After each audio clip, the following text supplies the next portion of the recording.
And we are officially live. Hello, everyone, and welcome to the official kickoff of BC WrestlePod Presents Hell Week 2026.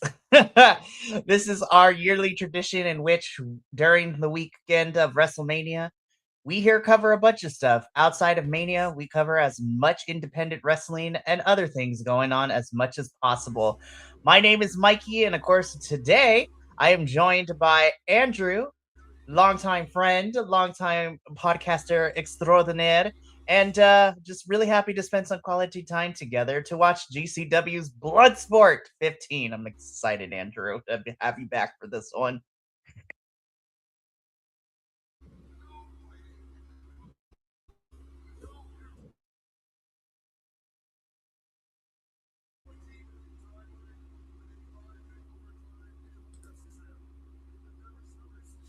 So yeah. Okay, so if you are unfamiliar with Bloodsport, this is how it goes down.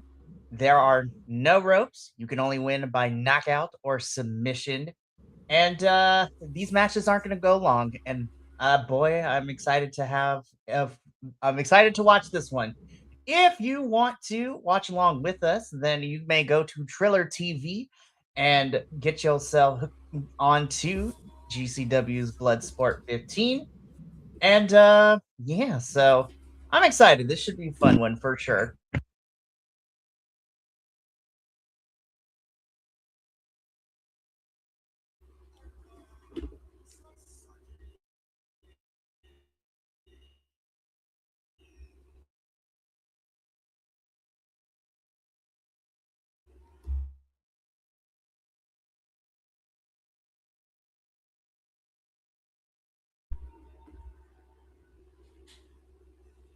It's Asian Matt Riddle. Heck yeah.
Okay. Welcome back. Hopefully this will work. Hopefully. It wouldn't be All a right. live. It wouldn't be a live Seems if like we this weren't having connection is tech. better. Yeah, there we go.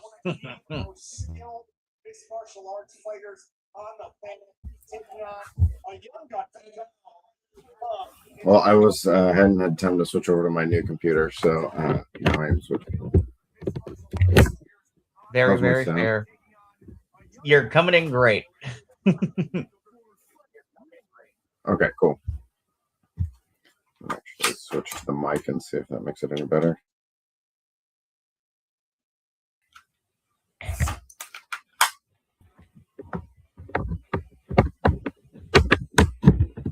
Hello.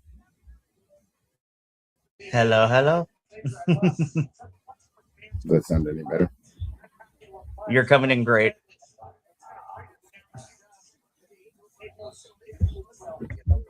Cool. All right.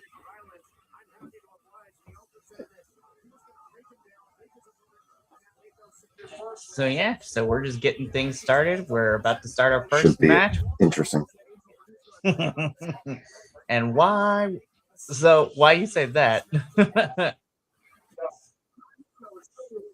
I just meant the whole night. The whole night should be interesting. There's some good repeat customers, as it were.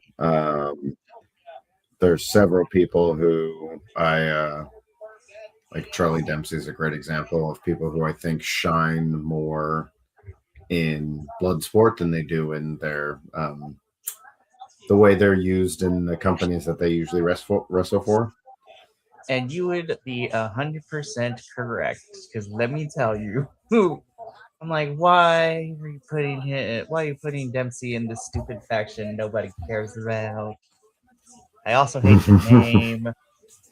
But tune into our Wednesday shows to hear me complain and also talk about the people and the things that I do like about NXT.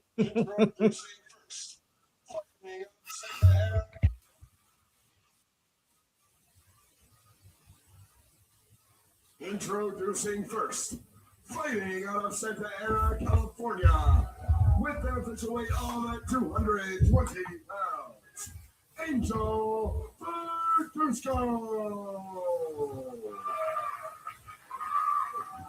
His opponent, fighting out of Philadelphia, Pennsylvania, with an official weight of 218 pounds, the sharpshooter, Matt Mako. I would really like if in Bloodsport they gave us their Bloodsport record.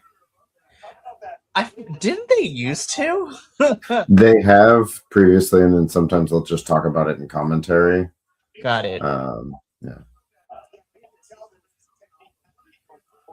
I would also like their Bloodsport Angel, record too.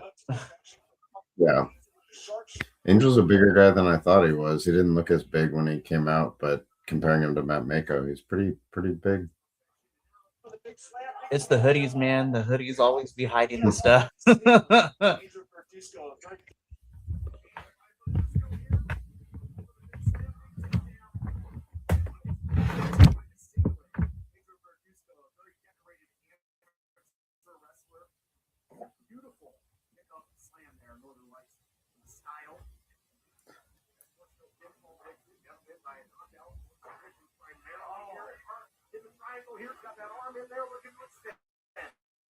Yeah, beautiful inversion by Matt Mako, holding on to the wrist. It's almost like a spider guard inverted. The triangle choke, but Angel Bertusco able to step over, head out, although Matt Mako controlled the wrist. Bertusco's a like collegiate wrestler. It does sound like a collegiate wrestling name.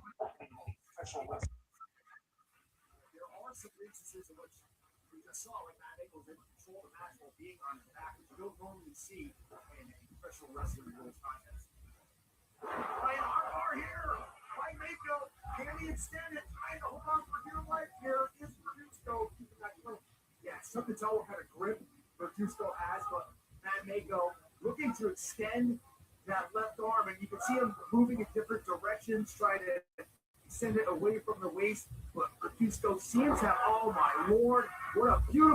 transition with that front handspring into an ankle lock. Equally as good transition out of it by Matt Mako with those kicks. Yeah, it's always interesting to see how someone that's trained as a martial artist, how guys that are specifically professional wrestling trained, Mhm. are going to come in here and how they're going to, because it's such a different style, different, like really excel in, and there's other ones that you can clearly see like struggle to adapt to it. No, I agree with you. It's always fascinating to watch the different styles kind of come together in this setting.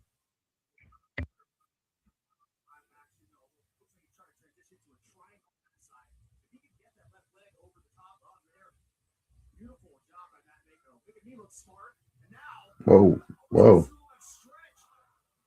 Extending that right leg of Verduzco. And not only does he have the choke, now he's cranking on that hamstring. Into the frame down, into the fire there. Double jeopardy. He is a person. His escapability is impressive. Talking about double jeopardy. Verduzco getting out there and going to a leg turn, and now he is on top. What kind of striking the grappler Verduzco has. Again, you gotta evolve your game when you step into more. I still think there needs to be some crossover between this and Ring of Honor's pure division. Honestly, I would kind of like to see that. Even if it was just like whenever there's a blood sport, we get to either see like the champion or at least someone that's like one of the top people in there. Like hell, a good way to market it would be have someone that you want to be like a number one contender for that pure title come over here and like win a match, and then like use that as a look. I just went and won this other competition, like fighting competition. Now me a let me match. get a shot. Yeah.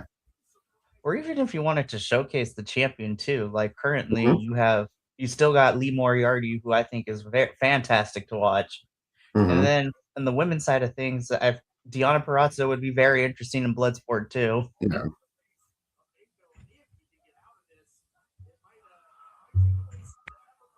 Oh, no ropes for the break.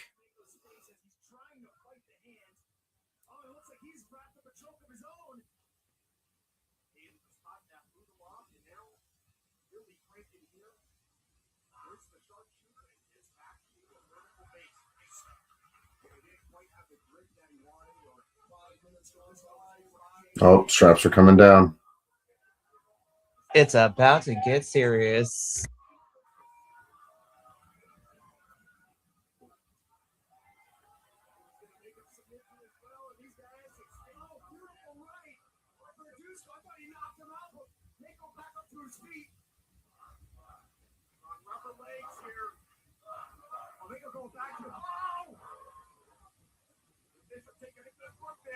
The capoeira kick by Matt Mako. Suplex by Mako, and he's looking again. Oh, TKO. And there we have it. Matt Mako once again picking up a victory. Getting some momentum after that big victory over Ray Jazz, defeating an unbelievable. I also still think we need to. There needs to be a blood sport title, like since they do it by men's and women's divisions in Bloodsport, they should need to have a men's Bloodsport champion or a women's Bloodsport champion. They should. It would be so much fun. And the nice thing is, I mean, it's not like these events happen a ton. They're like once every few months. So we're lucky if we get like one or two of them every year. I'm trying to remember when was the last one. I feel like we get like I think in the recent last few years I want to say we've had 3. I mean, I can tell you when the last event was. I was just looking at them. I have to go back because for some reason I feel like the last one I watched was Bloodsport in London.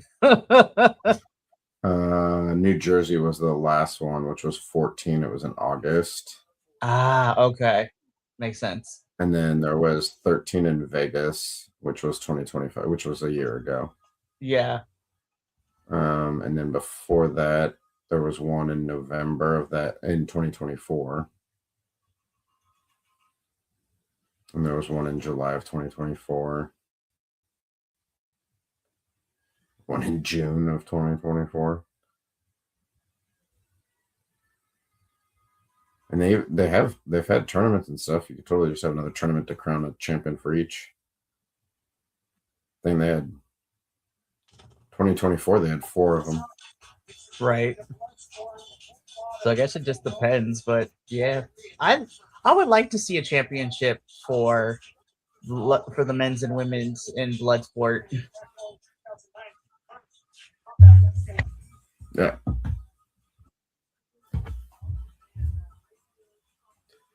You could have fun tournaments, bring in all your like stack it with like half your regulars and then half the people that it would be fun to see in involved in this style.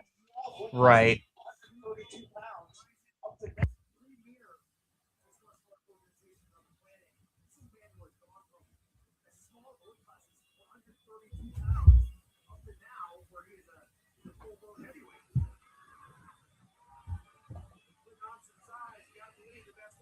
Joe DeShoe. What a name. Oh, yeah, shoot. I was like, I like the shoe better. His full ring name should be Joe the Shoe DeShoe. I'm here for it.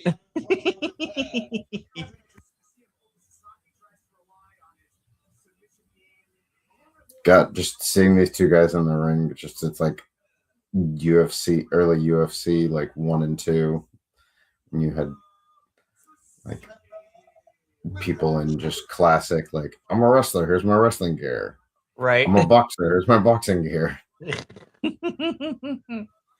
Like you can immediately tell, be like, all right, we know what we get with you.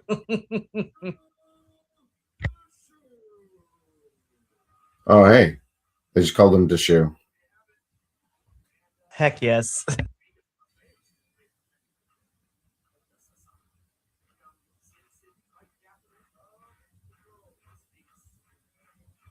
Oh, sneaky guy.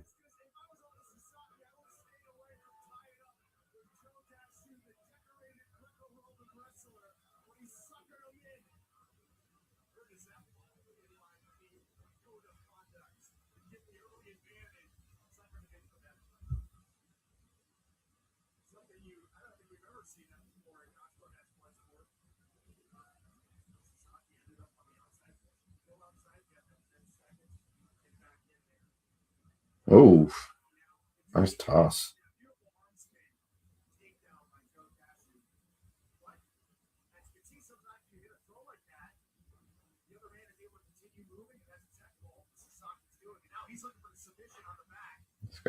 He's got a good scramble going on.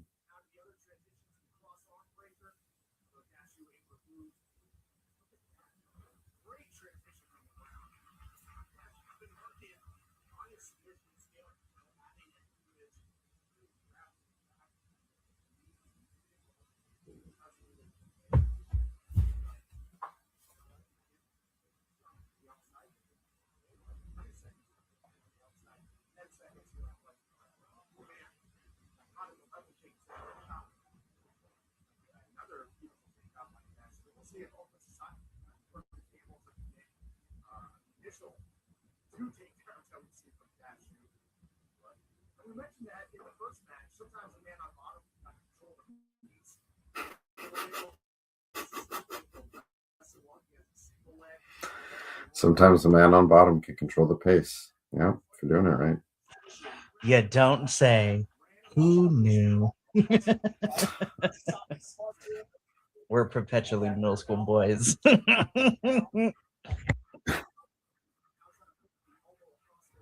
me see here. There's some matchups we got going on. Oh, Neidhart versus Baszler should be really good. I'm excited. Takeda versus Dunn. Mm-hmm.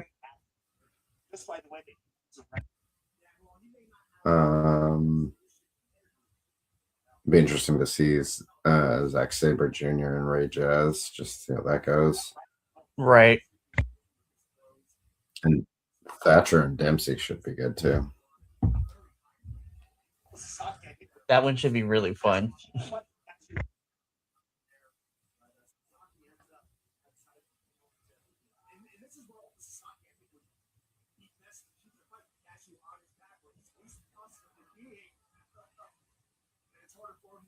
Those kicks. See Dasher taking a few big breaths there. You know, he's in there with a man who's got quite an extensive background in mixed martial arts and a lot of fight experience. Dasher, just doesn't have. That's what's talking about. Class, year and a half more experience out of the clinch here, going to lead. Dasher trying to keep him in the muscles him over with the front.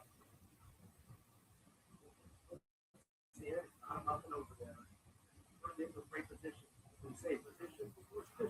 Arm triangle.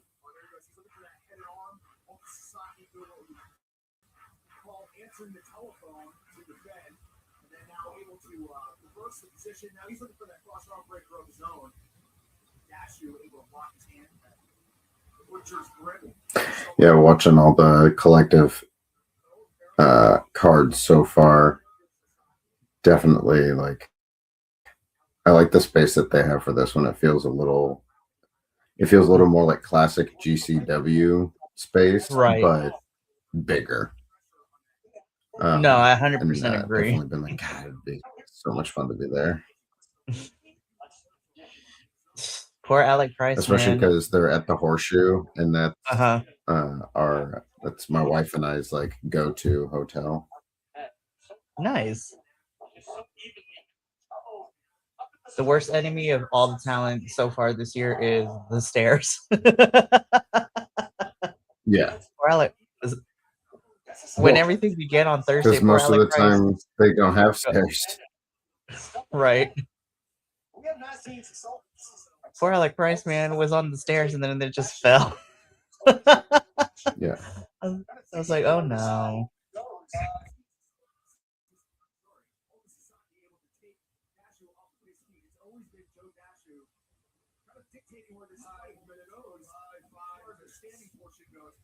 Oh. Is working the back, and this is the most dangerous spot of the match for Joe Dashu so far. Oh, that was gnarly. That was video game style right there. Finish him. KO.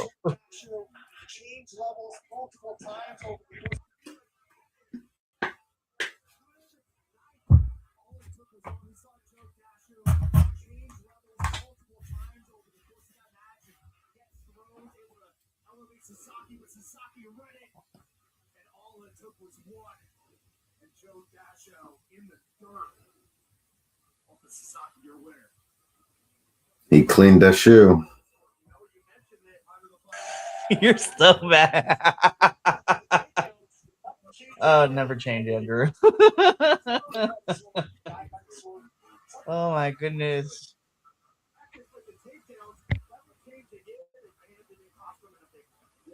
Sword, died by the sword. Sometimes you get decapitated by that sword. And that's what happened with Joe Dasho. And still to come, Joey Janela's spring break as we take it. Spring break should be a crazy card. My God, it was last year.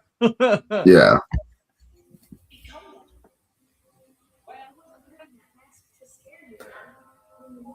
Although, I'll be honest, I know I might offend some fans and things like that, but do it. I'm not feeling the whole Sandman versus the Invisible Man for Sandman's last match. No, I mean, I'm actually kind of right there with you. I was just like, will it be entertaining? Yes, but as a final match,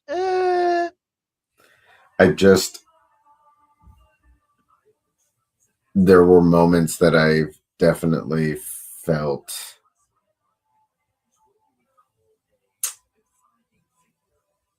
not the best for him in the Sabu Joey Janela match. And so I think it's going to be I think they're going to plan it in such a way that it's going to be more spectacle than anything. Right. But just the idea that it's a very aged Sandman fighting an invisible opponent, I'm like, all right, let's see how you're going to do this. Right.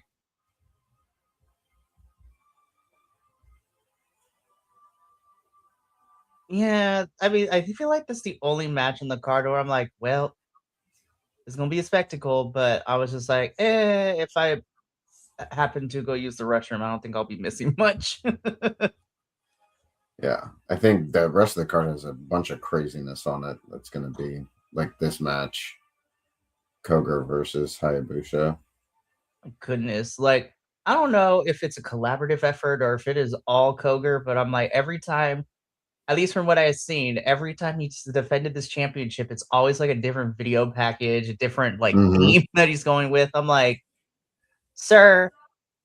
I'm like, Koger, you are awesome. Yeah, they do a really good job with setting up for these big title matches for him. Yeah, so there's this one should be fun. I'm very excited to see who Megan brings out for her partner. I'm just happy to see Steph back in the ring again. Like, Yeah, hey, I've I missed mean, Steph. there's a part of me that says it should just be Lena Cross because she was there yesterday already wrestling in a match. Yeah, she was part of the Progress show when she was in that 5-way scramble. Yeah. And honestly, I feel like that'd be great. So, yeah. Because who knows? I would like to see Divine Dominion just completely fight Steph and Mance. They all can go. Well, and then you've got Ali Catch and Effie. Loser Right? leaves Isn't that GCW. on Spring Break or is that on Big Gay Brunch? It's on Spring Break. No, so that's on Spring Break. Spring so Break, it's, right? That yeah, match is on? and it's a loser leaves GCW. Yeah. Effie's gonna leave, and we're all gonna find out he got signed to WWE. Oh my god! Don't say that. I was like, I don't want as much as Effie. Well, I don't know. Who knows? I'm never going to knock people if they change their mind, but I'm like, Effie is down for the cause. Yeah, no. I don't want to lose either one of them. Well, there's a part of me too that's like, what? Like, there's all the reasons that someone could be leaving, GCW. Either going to work somewhere else or they're going like, okay, I'm, taking a break or whatever the case may be. Mm-hmm. And then there's also part of me that's like, oh, are we just going to see shenanigans to where there's no finish and neither one leaves and we stretch this out or what? Manders becomes the peacekeeper that we need. No, just kidding. Well, I mean, he will be there at Spring Break as part of that that ladder match has so many people that we adore. Like you have Manders, Bear, Shotzi, you like just Darice is also in it. Yeah, that match is gonna be crazy. Like, Which they were pointing out at one of the last events that Cole Roderick still has his brass ring. He still hasn't been able to cash it in. Poor dude can't catch a break with injuries. I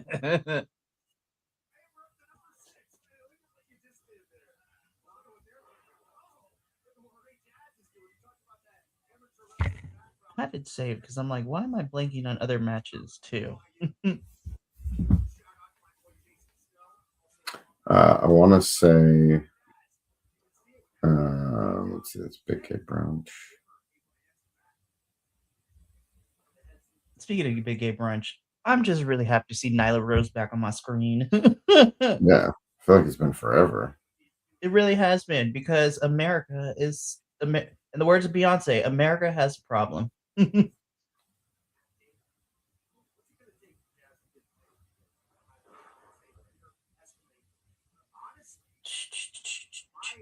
Boy, duh.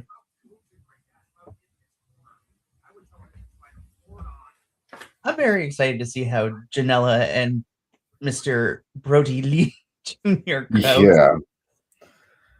I won't get into my thoughts about that until tomorrow or Sunday, I guess. Is that ooh scandal? No, I was kidding. I was trying to find the spring break card, and I was looking at the Big A brunch card and realized Effie is facing Zack Sabre Jr. So be Effie has, interesting to see how that match happens if Effie has to leave GCW. I know. I was just like, we should have had big gay brunch first, but that's okay. It's professional wrestling. There's always a loophole. Well, and technically GCW has had plenty of times where like they put out their cards and it's like so and so champion, like, world champion will be at this card, and then by the time we get there, that person's not the champ anymore. Which is fair. Let's see. So yeah, Janela and Brody Lee Jr., Sandman and Invisible Man, Loser leads GCW, Effie and Allie, Atticus and Hayabusa for the title. Mm-hmm. Jungle Jack Perry and Marco Stunt versus KJ and Stackhouse. Mance and Steph versus Megan and her partner. The Grab the Brass Ring ladder match. And then, how did I forget this one? You have Busted in the Brain with Marcus Mathers versus the Rascals. Yeah. Good God, that match. That's also one where I keep going, just make Marcus Mathers, Jordan Oliver, and Alec Price a faction, and just call that faction YDNP. For reals. And then if Cole Radrick is able to come back, he can join them. I also think that Marcus Mathers should be the JCW champion, but he should. And I haven't seen anything of like however people feel about it, but I was just like, I haven't seen like anything as of late of like what's the status when it comes to his ID contract or whatever. Yeah, I mean, he's been wrestling a bunch still in GCW and everything, so, but I also feel like since the title had to be vacated, we've seen much less of the JCW title, even when Billy had it, and now Charles Mason has it. We used to see it almost every event was just like one of the titles that was defended in GCW, but and I kind of understood it when it was Billy because, she's also wrestling other places, but Charles Mason felt like he was showing more up on GCW cards before he won that title. Mm-hmm. I think Ray Jazz is doing better in this than I thought he would against Zack Sabre Jr. Same, because I'm like, when I saw this card, I was just like, well, R.I.P. Yeah. Even in 2026, I still hold Zach as one of probably the ones that are still actively wrestling full time. I still think he's probably one of my favorite, and if not one of the top technicians that is currently wrestling almost on an everyday basis. Mm-hmm. Because I have to word that differently now. Because if I say all time, people will come into the comments, be like, "What about this person?" I said what I said.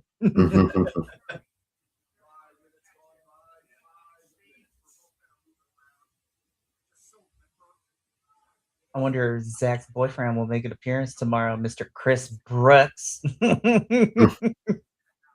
Ooh. What? That was the thing that happened. A little mini power bomb. You can't pin him. Like, that's not how this works. Yeah. Hook the leg. Oh, wait.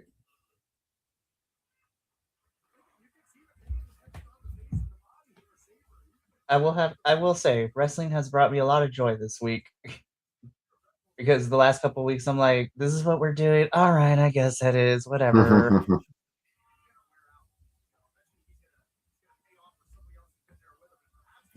Oh, shoot. Whoa. Hello, Zach. Oh, is he going to get a standing inverted?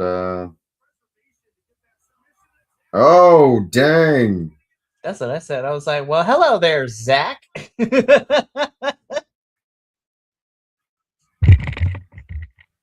Wow.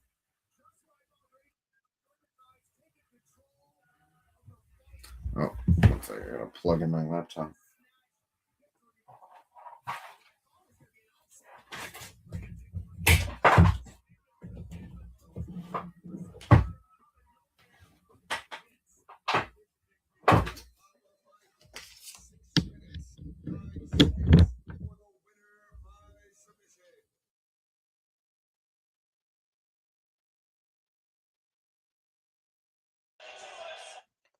Zach continuing to have really great matches over the last month or two. I have to see where the rest of Zach's year goes, but Zach has made him one. He is already in. He's a part of one of my favorite matches so far this year, and we're barely in April. That tag team match at Sakura Genesis with him and Oiwa versus the Knockout Bros is probably one of my favorite matches so far this year.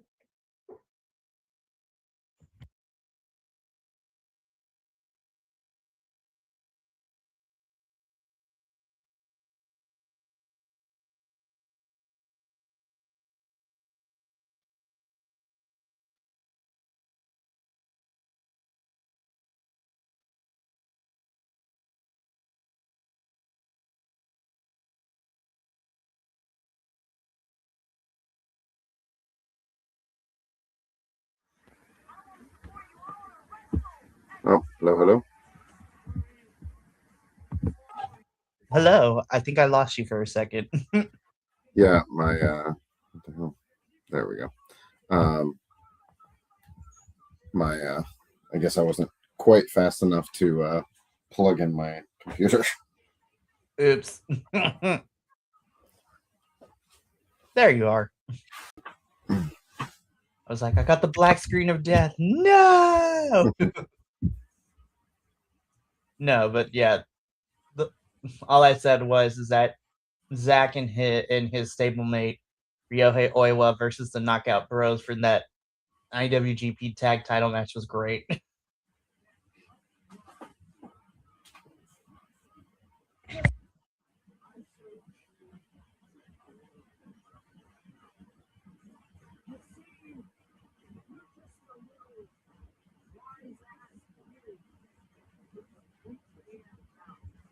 Oh.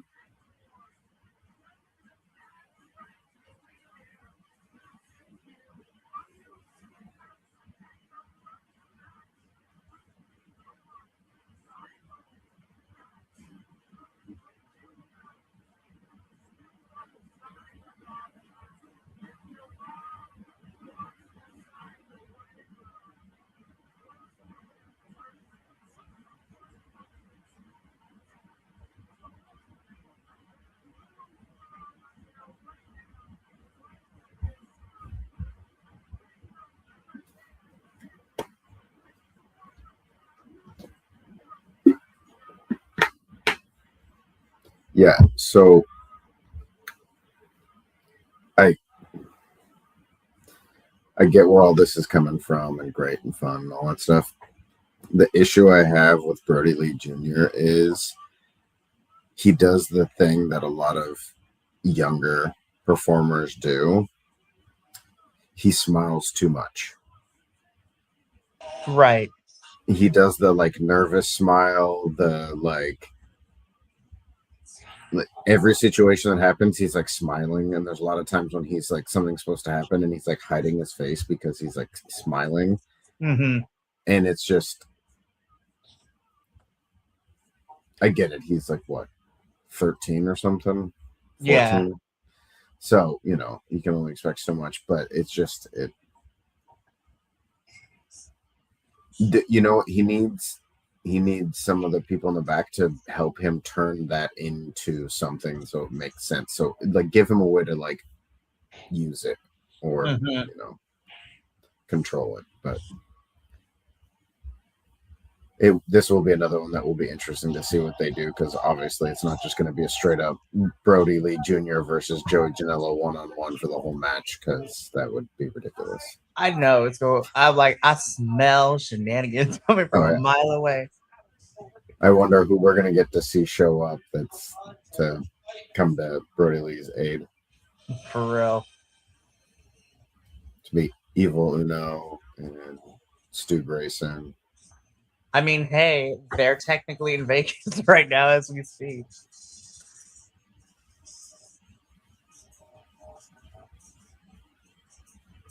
This one should be an interesting one. They've both had some good showings. Yeah, I like both of them. Miu has also had some really great matches this year too. Her versus Jamie Hayter not too long ago was fantastic.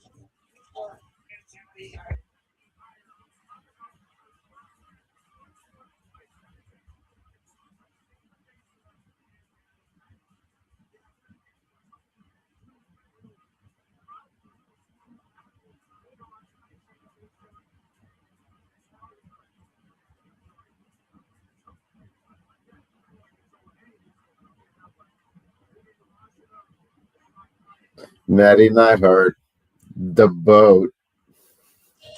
God, I still hated that for hers.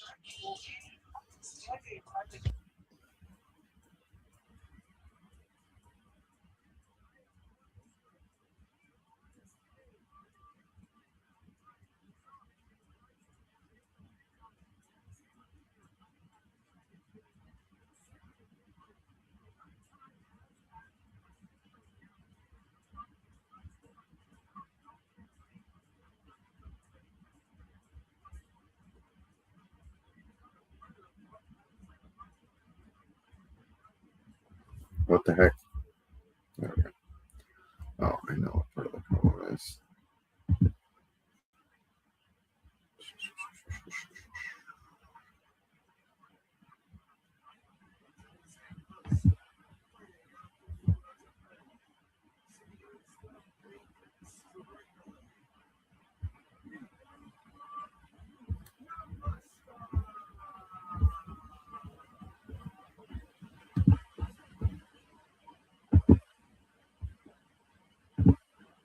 There we go.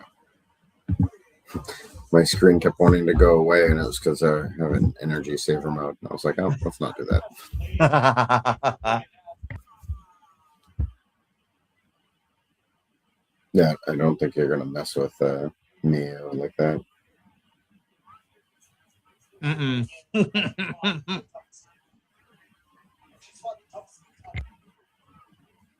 Oh, now trending number 4 in the U.S. You gotta love it, even if they might be embellishing. Yeah.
It is always fun when they bust out, like there was a few events ago and someone finished the match with like a power bomb. But when they like bust out the wrestling move, that just You're just like, yes.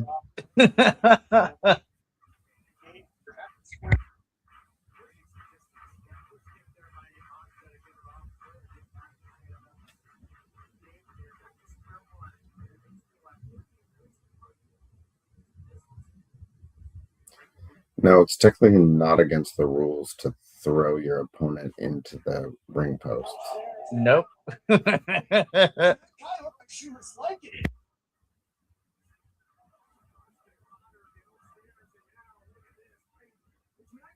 She was liking it. She looked like she was enjoying it. She had a smile on her face. 50. If anybody would, yeah, it would be the 50. Now, I mean, she's going to end up back on top after taking a good bit of damage. But one of those arm strikes snuck through. This takes battle. 5 months to finish. Second different counter jumping was up here. So, yeah, they better watch out for the edge of the ring here. I thought they were about to spill out, but Masha able to shoot the takedown. He's in on a high crotch, single leg. That guy doing a great job of holding on to the front neck lock. I don't think she has a choke quite locked up. Now he's going to stuff the elbow and work behind.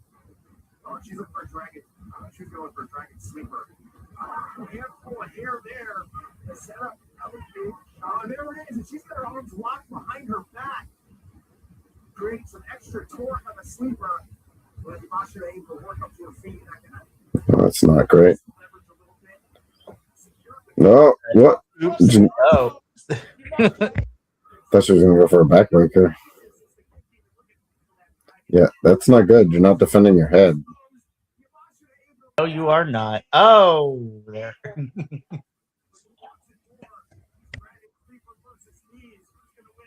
Whoa.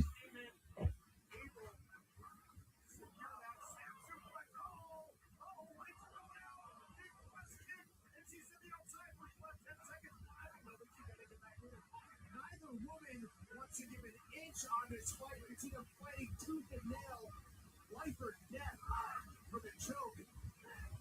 How can it end up? Well, she's got 30 seconds left. Okay. Get back in this fight, baby. That was a sitting block. Ain't a big shot and get re-entry. That's it. Wow, the opponents get back in. What a chin. I mean, Yamasa takes kick after kick. She's been crossed multiple times. She has fought on each and every time. And this is a fight. Who knew that Kim would be checked in this one and now? The Kim of Janai Kai. The big Janai Kai missed that spinning kick. Yamasa not able to get all neither.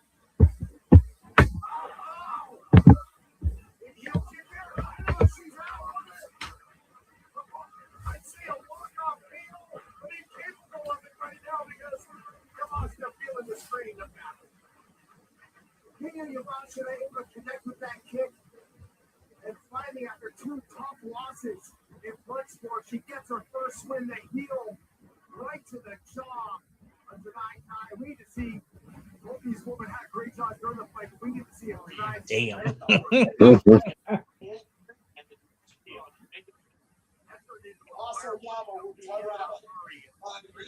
Well, Janai Kai might win.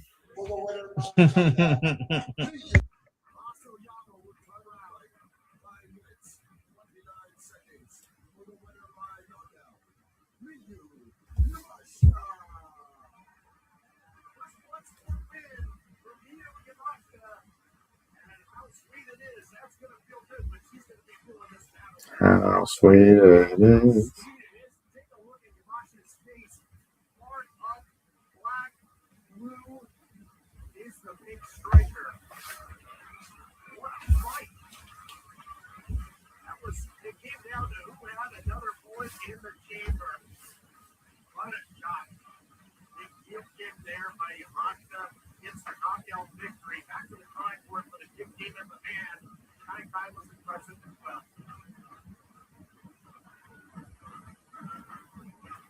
More action coming your way, but first, let's take a look. That gets me to 17. We're going to be doing Joey's analysis. Oh, there we go. Sweet.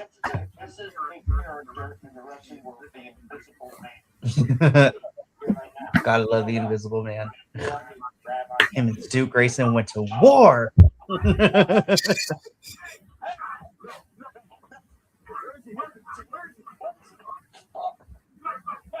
I don't know if they would ever do it, but I would like to see a GCW Mystery Wrestling collab. I feel like Joey Janela would fit perfectly in. Yeah, I mean, there's a lot of stuff they do that would fit.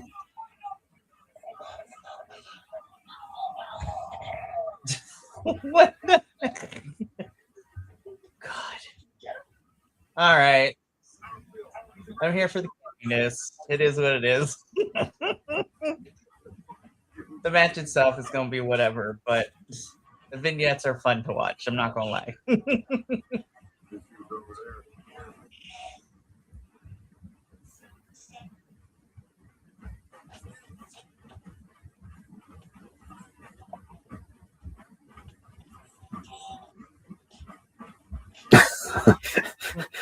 I love when it was like the Sandman and it zooms in on the empty ring.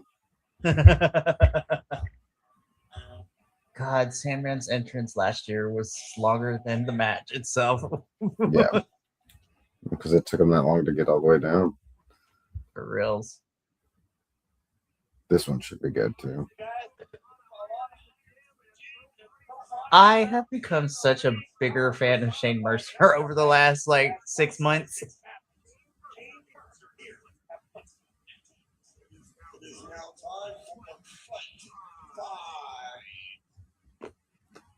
What is Royce Isaacs, the Rocky Mountain Gangster or something like that?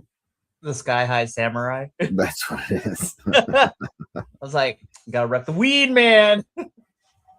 Oh my God.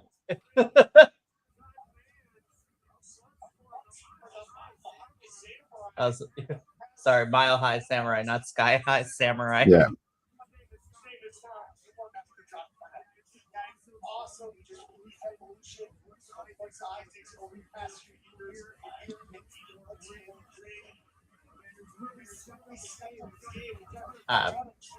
Peep the jacket, Royce. Heck yeah. Where'd you get it?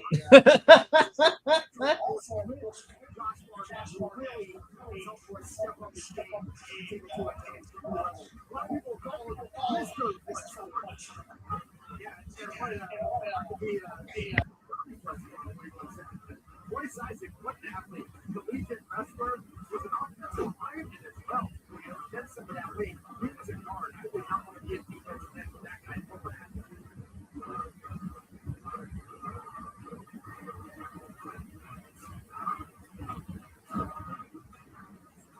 that.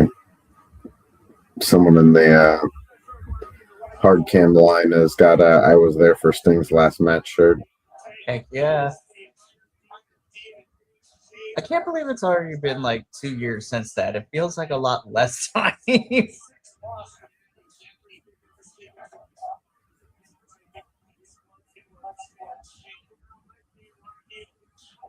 The Iron Demon versus the Mile High Samurai. Yep.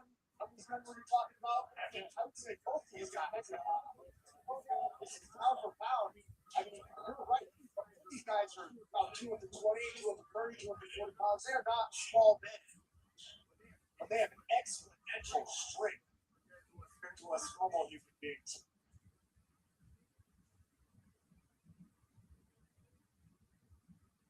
Introducing first, fighting from Los Angeles, California, live from Colorado, with an official weight up to 40 pounds. He is the final hard samurai, Royce.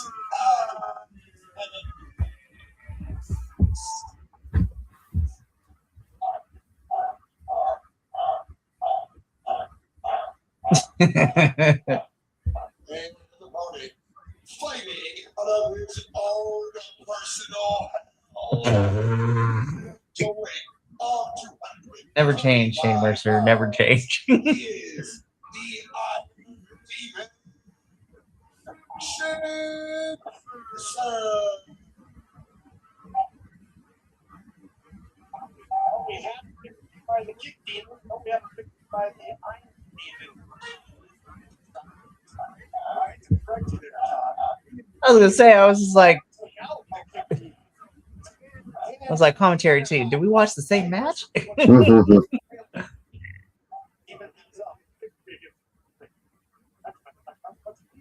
two powerhouses are going to lock horns.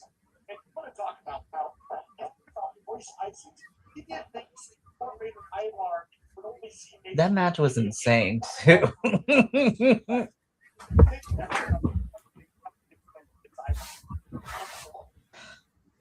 It really is unbelievable. It's no hyperbole that somehow these men have exponential strength when it comes to a normal person.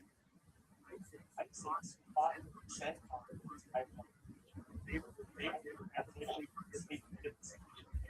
Heads out by ISIS. He's got this game and game. Yeah, see what his tactics are going to be. Is he going to rely on the ground game like that or trying to catch with strength against another man? Or strength. You know, it's not very often running somebody who's your beat. And is it a case where if your voice has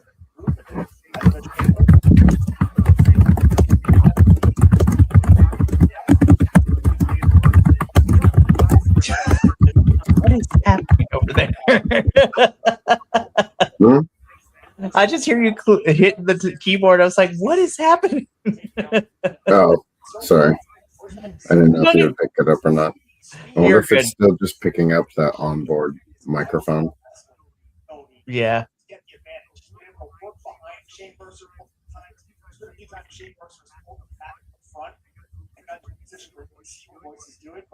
Voice has been able to move behind him, and getting behind Shane Mercer is going to be his best bet. Shane Mercer can't pick him up and throw and use that strength. Shane Mercer is multiple power national records. Incredible. Tie him up and take a lot of that power out. Oh, he's going for a heel hook. Do it. Oh.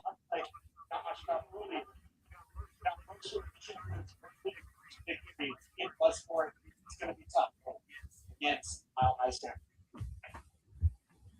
Well, if you're Royce Isaacs, you don't want to be the guy who's been on a roll in Bloodsport for the past few years. Give Shane Mercer this first picture. Royce Isaacs loves wrestling in Bloodsport. Absolutely loves it. It would do immense damage to him, to his psyche, if he gets submitted or KO'd by Shane Mercer. 50 here, perhaps, and giving it up there was Isaacs. Gonna stack up, maybe gonna posture up and then put some ground and pound here. Yeah, at least threatening the strikes. And Shane Mercer think about it. And he's really kind of kept Shane Mercer on the defensive the entirety of this match so far. Really measured approach by Royce Isaacs. Yeah, Mercer hasn't done much this whole match. Mm-mm. Yeah, working for the back, working for the choke. He has one hook in on the left side, but try to pull him back into the center of the ring. Actually, he's going to pay off for Shane Mercer. It looked like he didn't want to go off the edge and try to switch positions and lost the control. Mercer finds himself in the guard now, close guard, and striking off of his back. Some sharp elbows here by Isaacs. Oh, those will slice you open in a hurry. Isaacs is slicing and dicing. And absolutely, they're coming at an angle from top down where Shane Mercer couldn't necessarily see where they're going to land. But Shane Mercer able to pass the guard of Royce. A little bit of a surprise, but, we imagine how much power and how heavy Shane Mercer feels on top.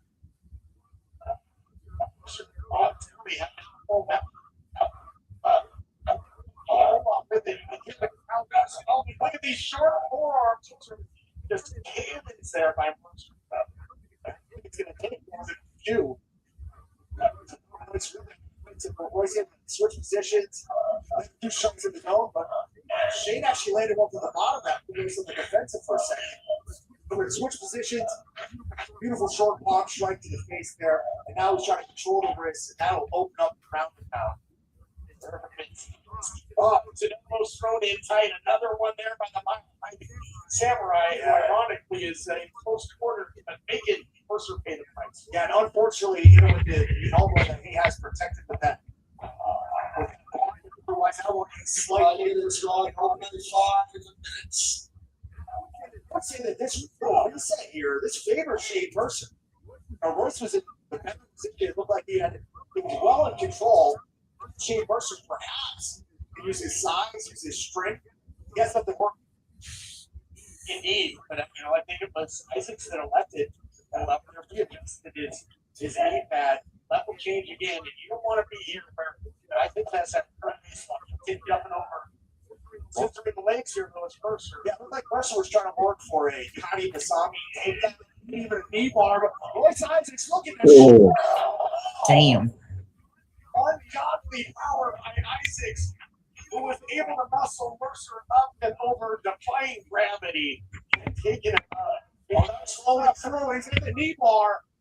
Looks like that's pretty extended to me. No. All that heel. He's doing exactly that. He's got that leg draped behind the armpit. Shane Mercer doing a good job in switching positions to alleviate some of the pressure to break Royce's grip with that kick to the kidneys. There's a reason why he was outlawed in the UFCs. He might be peeing some red tomorrow there as Isaacs took that shot. Starting after hoisting Mercer up and over. That was the first time we've seen shooting for a takedown. That paid off as he landed that wrist clutch exploder as Royce trying to sprawl.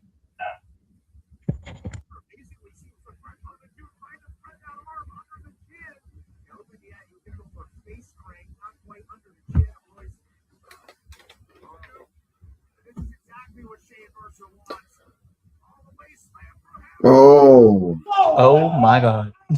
Standing insult and battery. Yep. By Shane Mercer, that boom solid battery. This would be a huge victory for Mr. Bloodsport. He's about to hit. Isaacs was in deep trouble, but continues to fight on here. He got that locked on. Oh no. Capture suplex. Ooh. Slam. Power slam. He's breaking down. Back to those elbows. 5 to 6. That's nasty stuff. Now transitions to the arm. Already going. He's going to tap. Powers may have this. He's doing a good job of getting some crank on the toes. And now, was able to turn it back, and it looks like it's out momentarily, but right back into the fire. I got to imagine that Shane Mercer's arm is already damaged. He's thinking about it. Space in the head of Mercer, but Oh, Shane, what are we about to do? Oh, God. Oh no. if anybody can, Mercer can. Oh. Look at this. Oh my. Oh, he tried. Nope. Scooped him up. Oh. Into a choke. Fluidity there in that transition. Was able to hold on to the hands. Shane Mercer not able to lock it up. He's able to land these elbows. He's not moving. Oh. Jeez Louise, man. Oh. DVD. Sleeper locked on. Damn.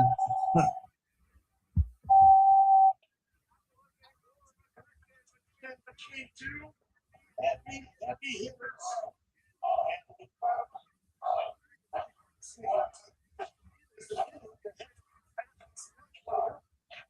Yeah, double whammy. Look at that right on top of the neck of Shane Mercer. to attack it again with that dragon sleeper. And it wasn't even across the neck. It was less of a sleeper, more of a neck frame. Beautiful technique applied by Royce Isaacs to get the win. More things changed. They stayed the same. The Mile High Samurai get his hand raised again. Time of the fight, 9 minutes, 6 seconds for the winner by submission, Royce Isaacs. Tell you what, Coach Ron, sure looked good. In seconds. So once really put it together, the throw into the knee at the back of Isaacs, and some incredible action back and forth, but Isaacs is able to take down.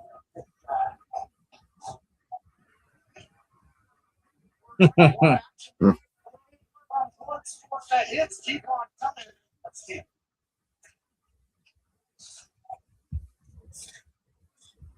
Who's next? Let us see.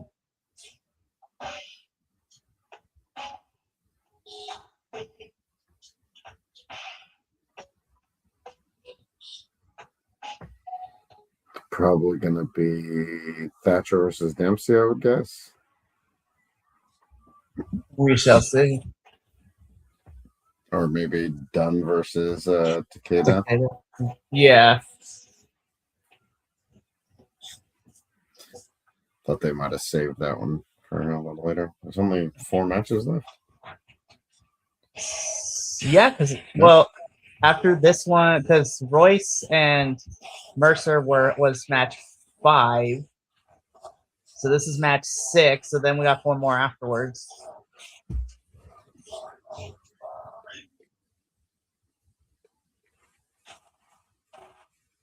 Oh yeah. There's Eric Stevens versus Fukunora Abe. Mm-hmm. Coming up next, Ajase Takeda battles the cruiserweight Ethan, who returns to Bloodsport. This a true clash of styles.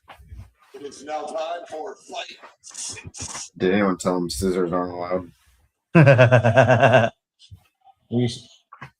They had to take him away from him before he came out. Like, what did we tell you? No scissors.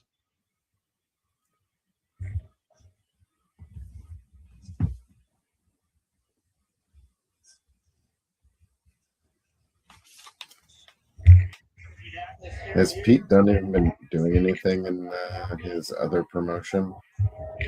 Oh, besides being a luchador, working with El Grande Americano, not really. Wait, is he wearing? He's one of the 2 luchadors that is with Grande Americano. I hate it. It's Dunn and Bate that are underneath those masks.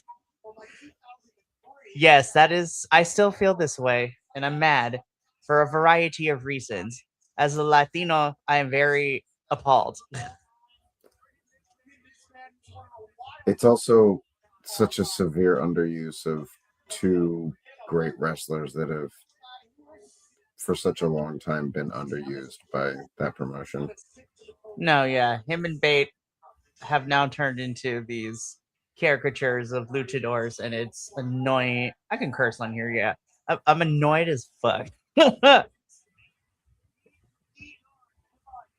know Also, people that are for one promotion or the other, or whatever, say this a lot, but I wish Dunn and Bate had been able to be in AEW. There's a lot of, yeah, honestly, as much as I don't even want to complain. As much as I criticize you with AEW, where I feel like, listen, I love the talent you have, but we got to start rotating people in and out because you got such a big roster to do stuff with. But I would like to see Pete and Bate in AEW because they can mix it up with some really have some great matches and actually be used. Like, I know they kind of already did it, but can you imagine like Pete and Claudio? Yeah.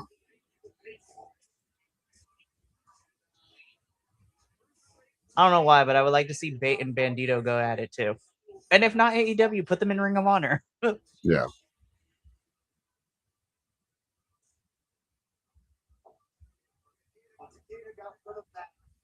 The other thing that makes me mad, and it's not necessarily Mexico's fault, but the fact that Grande Americano is so over in Mexico, I'm like, I can't be mad at you guys because you my peoples, but damn.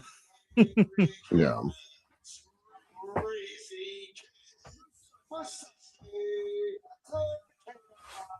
Damn, those battle scars, man, crazy. Yeah, dude, for real.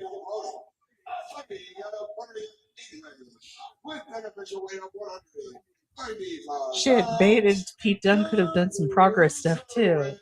Hell yeah. I'm just trying to them imagine like them mixing up with who we got right there now, like DeReese and funny enough, Simon Miller I think would be fun to watch the fight too. Well, both of them could have gone to back to Progress and Rev Pro, and yeah, I mean, I'd rather see them run around on the independents, like actually being good than being what they're great at, not running around being fake luchadors. Yeah.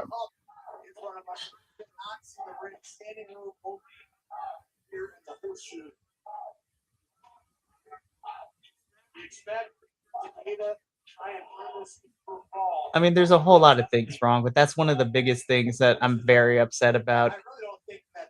Though sometimes I feel like a hypocrite because I'll still watch, but I'm like, I just wish that a lot of you talents that I like wasn't part of this company.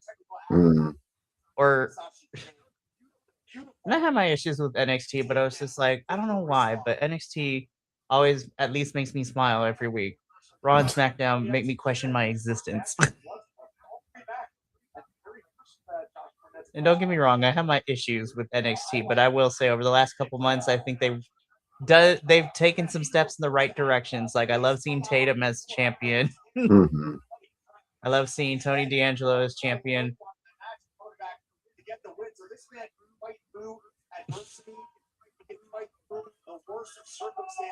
Good God.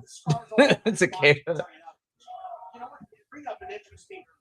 I just cannot like not look at the scar, his deathmatch scars. It's like Dr. Redacted and Cyclope. For reals. Good God.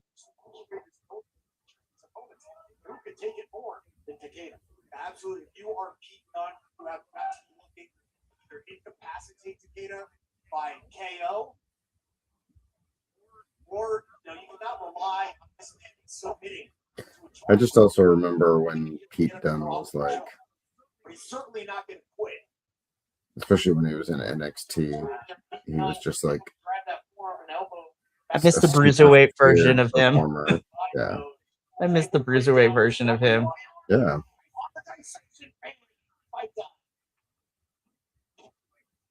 Pops right back up though. Takeda seemingly unfazed by that, although I can assure you that arm has seen better days. Well, as the late great Rowan Monsoon would say, adrenaline could run. So it's flowing hot, heavy body at Takeda, but he's going to feel that later in this fight, in the morning. Stuffs the level change there. Does Takeda takes the back of the gun, nicely done. That great flow behind by Takeda. Now keeping that back control. Working what looks to be a choke. He has a over under grip, holding that left wrist of Pete Dunne. It's very smart to give him.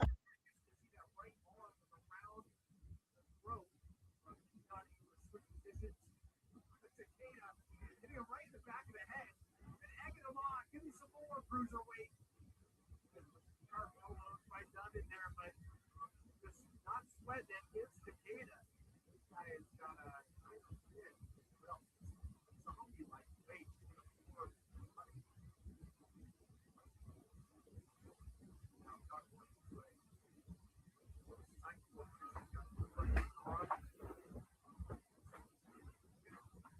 I think Takeda was showing him those fingers, trying to get him to go for it.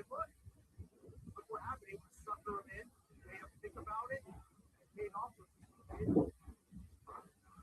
That was an instant from the thought, but he's not able to take the pose. Eventually gets to the stage. Great action. He's going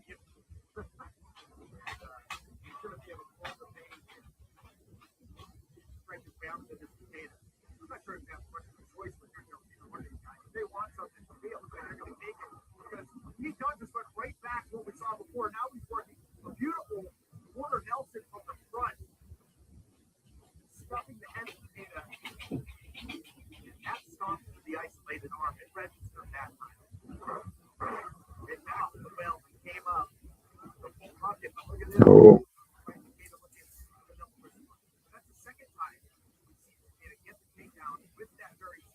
Trying to get that Kimura. His shoulders are down. Count it. Like, it's not that kind of match. Oh my goodness. Switches to the right. Using the time or cross arm breaker. Done. Great defense. Transition heel hook on that left leg. It doesn't capture the hips.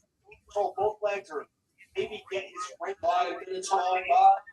It's the big size. It really wrench on this leg, but again, it dragged him into a striking battle. Made him think twice about submission.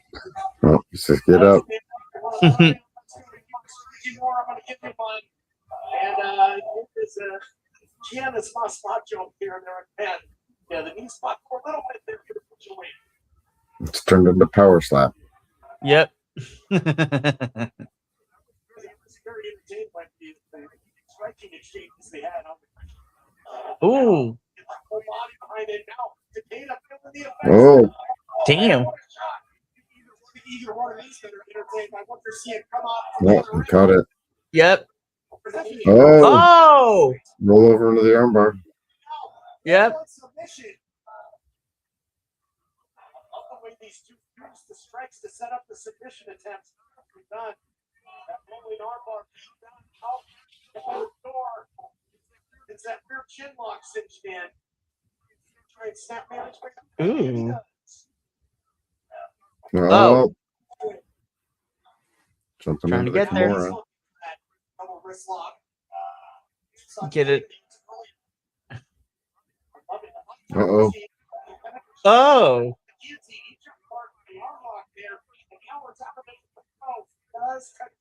All right, Takeda, I see you. That great exploder suplex almost threw him right out of the ring into the crowd.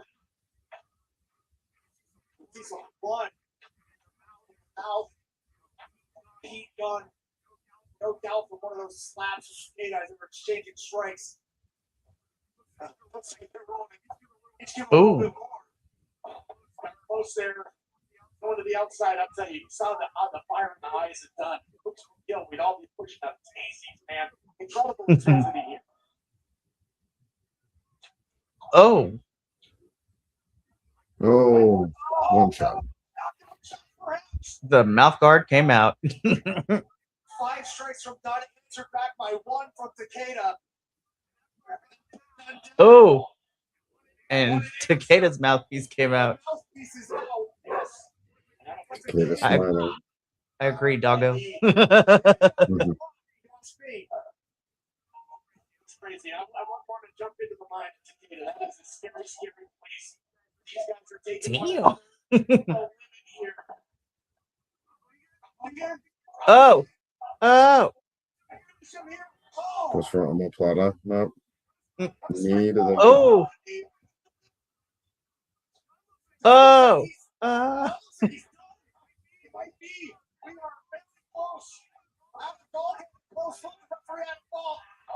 Joint manipulation. Oh.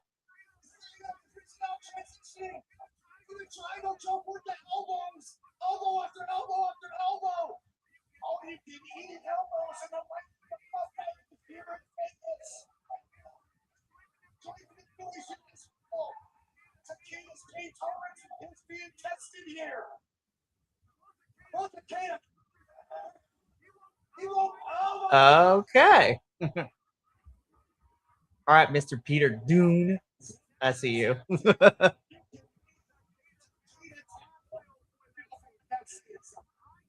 cannot even imagine the immense pain that Pete Dunne was able to cause Masashi Takeda to tap out. He had to try multiple ways to triangle choke, the arm bar, both those. Pete Dunne made sure that Masashi Takeda. Get it. He was the one done. In Bloodsport, he'll have his hand right. 30 seconds for the winner. 5. All right, Pete.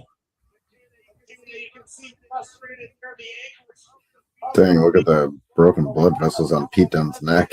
For reals. Oh.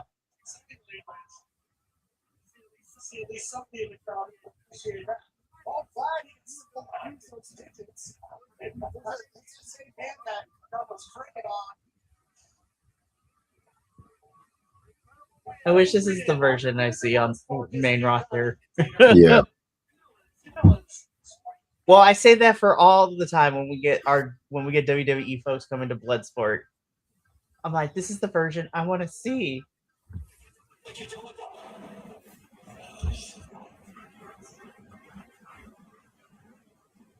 Megan, if we keep having great matches everywhere you go, I might put you as my favorite female wrestler of the year, honestly. I'm pretty sure she is mine. She has been for a few years now. Although Sawyer Wreck was up there too, but right. She's no longer with us.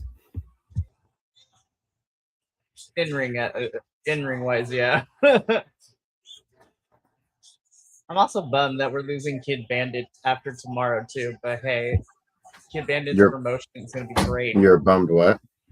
I'm bummed that Kid Bandit Kid's last match is tomorrow at Big Gay Brunch. Oh, yeah.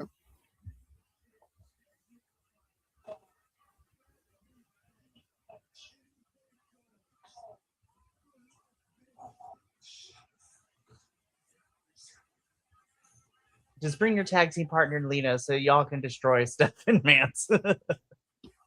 Mm-hmm.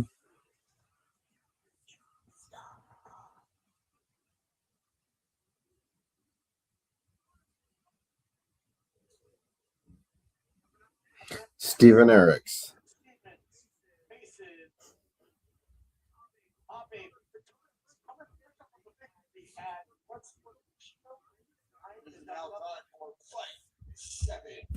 Seven.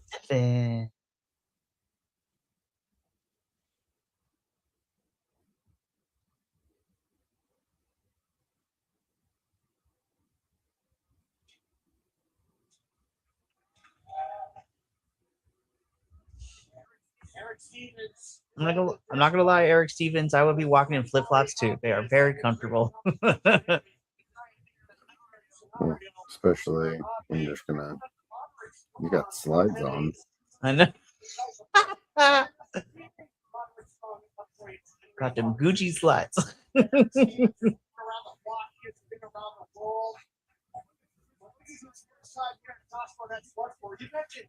Rayo Americano and Bravo Americano.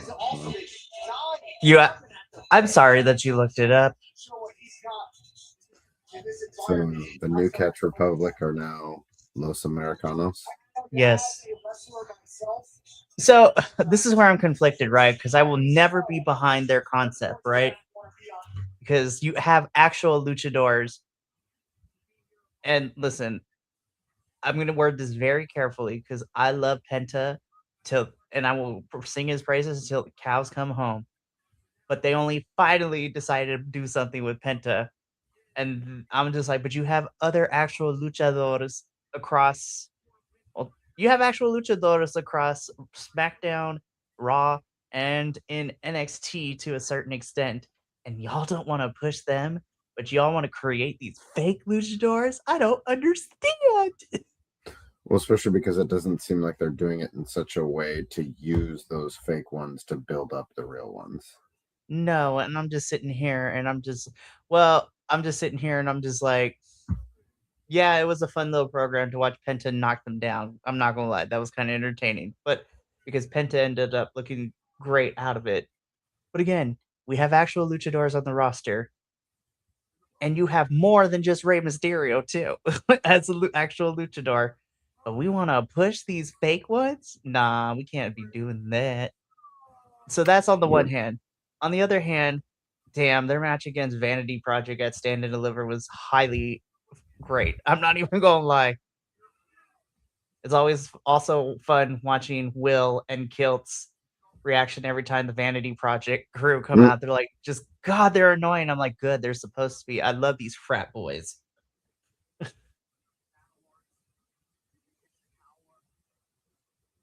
was like, their character is annoying, but they are really great in the ring. Yeah.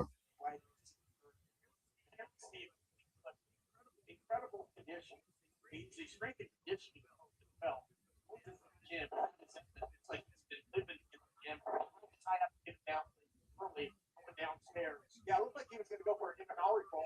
I really hope they next Tuesday they give it time, because I'm actually really looking forward to Zarya's and Soul's last woman standing match.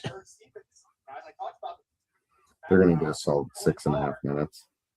God, don't say that. And that's including the entrances.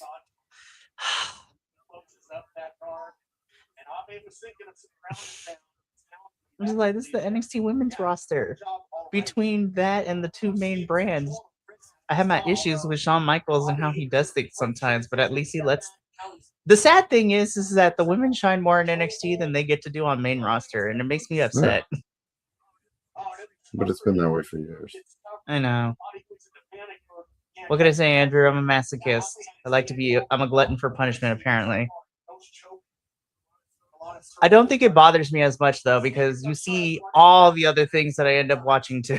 So I'm like, well, that's a bummer. Let me go see what the Independence is doing really quickly. I blame you for this. I'm just kidding. I'm really happy that you introduced me to GCW, because then that was the gateway to everything now. Yeah. Yeah, I've been since trying to catch up. Like I was telling you, I've been not just like GCW in progress, but I've been trying to catch up on the last few events for like Rev Pro and WXW. WXW is a lot of fun to watch. I'll They're watch it so good. occasionally. And then I gotta blame our new co-host Betty, who has introduced me to the world of Eve, Battle Girls of Riot. And I'm just like, good God, Wrestle Queendom is probably gonna end up being my favorite show, honestly. I love Cowboy Way, one called Manser, and oh my God, just blanked on his name. I know who you're talking Thomas about. Shire. Mm-hmm. They're everywhere. They're wrestling regularly in Rev Pro and WXW and American promotions. Like, they're all over. I also follow the Instagram account Rev Pro Promos, because they have a separate Instagram for all the backstage promos after matches and stuff like that. So I was just like, I like watching those, and I was like, these Manders, you're great. I love you. I love this intensity. Yeah. Well, it's also fun to see characters like that in other countries, because here American cowboys are just like a type of American personality that we're used to seeing. But when you think about it, when they're going to someplace like Germany or England or whatever, where it's like not, it's like seeing a performer who leans into like their cultural background as their like character, and so it's interesting to just see that and try to think about like what that's like. Oh, 100%. Because Manders' character as this cowboy here in America, it's already. I mean, I like it, but it's already so ingrained in like the Americana culture for the last couple of decades here in America that it's really nice to see that character become the quote unquote novelty in like other countries where like what they have is the more ingrained in their culture. Yeah. I just like watching him beat people up. It's so much fun to watch him do that in Rev Pro. Oh, we got blood everywhere. Nice. This is nasty. Abe's spraying blood like a geyser up in the air from the crossface of the Eric Stevens. And I don't know if Abe's with us. He might be choking on his own blood there as well. And just paying the price here. And it looks like Abe to the eyes of Eric Stevens. Hey, what's up? That's got to be illegal, right? I was like, is there rules on eyes? To reverse the whole 5 minutes on 5 minutes. You can ask Tom Aspinall what that feels like to take. Matt Precon, these are natural lens tractors. Well, Boo that joke. Boo. least a yellow card, it's not a red card. And now look. And now he's in control. Maybe I'm just not like, I'm uninitiated, but I'm like, I don't think any type of martial arts have cards. I was like, this is not soccer. Calm down. Yeah, they do. Okay. That's what I'm saying. I was like, I don't want to sound like I'm ignorant, right? But UFC doesn't have cards, but other like other fighting promotions have cards. Other martial art based promotions do. Okay. And it's I don't think like MMA usually does. I don't believe so, but like they've used them in like Muay Thai and kickboxing and stuff. Got it. Whoa.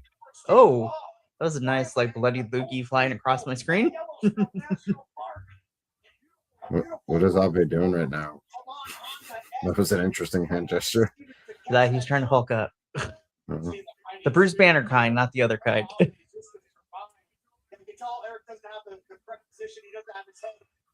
Sidebar, I've been really enjoying Snap. Oh, good. It's just nice to open it up like when I'm at school during my prep periods after I finish grading. I'm like, let me just play a match real quick. Damn. Yeah, it's nice because it's pretty quick. He just headbutted him out. Crazy. And it's so easy to do. It's just like it's not a big learning curve. It's just like, ooh, these cards look cool. Let's put them together. Well, and then as you play through, they they'll have different sets that will come out. And then obviously those sets work together, but then they'll work with the elder cards and stuff too. Mm-hmm. I currently have a Black Panther deck going around, and it's been really fun to play. Nice. Yeah, we'll have to get together and play a couple hands. Heck yeah. I'm going to lose, but it's going to be great. Some of it depends on draw. Yeah. Gotta love RNGs sometimes.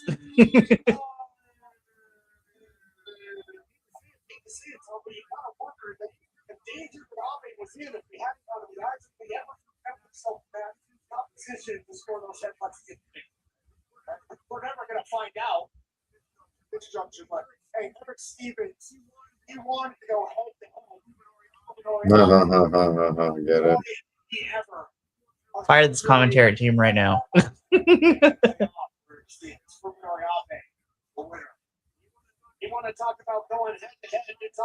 With all the shows going on in Vegas, like, and everything that I've watched so far, I've either loved or hated the commentary team. What was I listening? Oh, it was World on Lucha.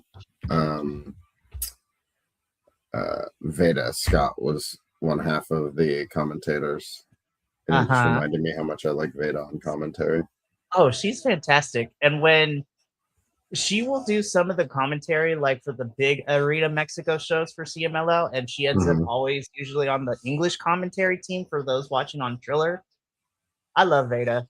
Her and her, partner / husbando, people Mike Bailey. I'm like, I love these two wrestling nerds. People on commentary is also a lot of fun too, because he actually knows what he's talking about, and he's just as excited fanboy like the rest of us. Because he's on the commentary team for this past Mystery Wrestling with Uno, and it was so much fun to listen to him just talk.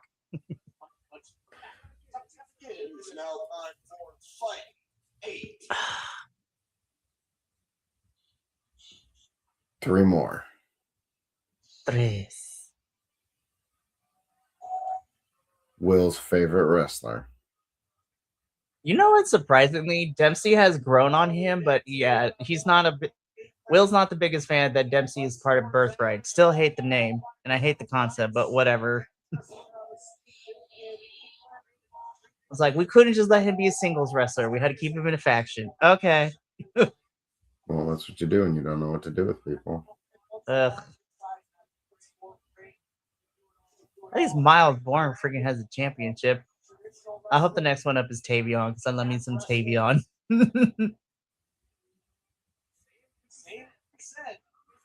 Hey, look, it's our WWE Evolve manager, GM. I'm not going to lie. His sense of humor can be hit or miss, but I do enjoy I do enjoy watching him play GM and Evolve. I'm not even gonna lie. He's just enough crazy that I love it.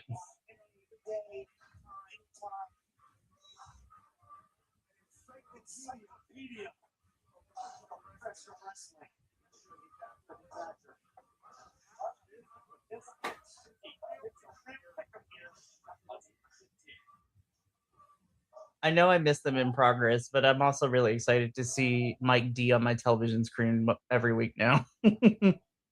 What's his name now? I just saw it I the hate other it. day. Dorian Van Dux. Yeah. I hate it. I mean, but I always hate the name for him. And then I hate Starboy Charlie's name too. Yeah. I just hate when, I mean, I get it because they want to copyright and control everything and all that stupid But you stuff. couldn't make something cooler. But yeah, because I always feel like they came out of random name generators. But it's like these people, especially because they're getting them because they're like, oh, these people are popular on the indies. Let's get them. And it's like, just let them use their name and like stop. I know. It is ridiculous. I guess it depends on who they get creating these things, because like I hate those two names, but I don't necessarily hate Rain. Well, I mean, Rain. Nothing will ever be better than Rain Leverkusen, because that's just baller. Yeah. But at least it's close, because it's like Lizzie Rain, and I was like, hey, there's a lead singer of a band that I like named Lizzie, so I'm like, you kind of get a pass. And I'm not upset about Elio LaFleur either. So. But 6 months, man, he's out on injury. I'm like, damn it, no. Why Ahil Blanc? Why?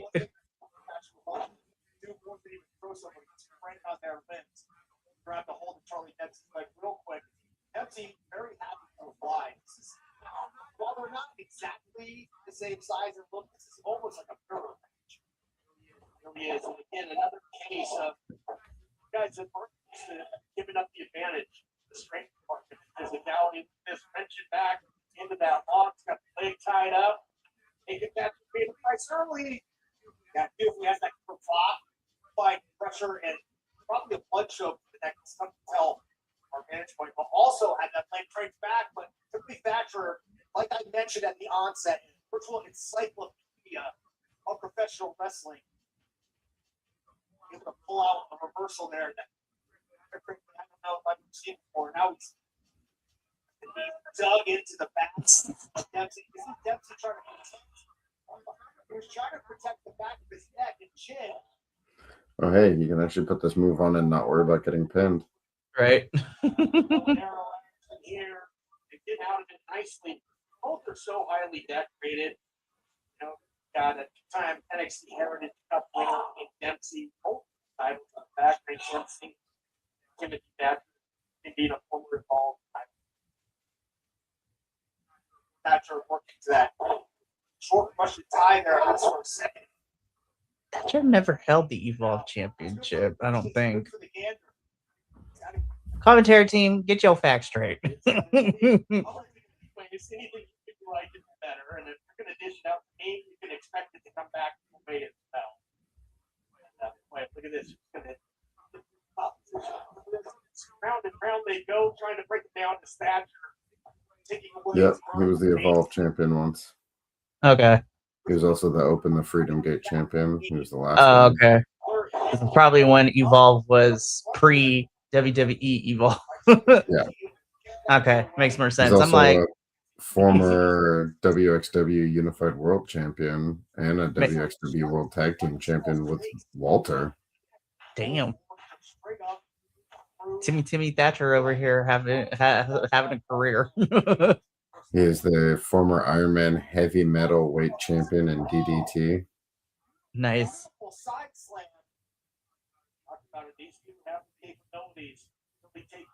He's just out here on a world tour, and I'm here for it. Yeah.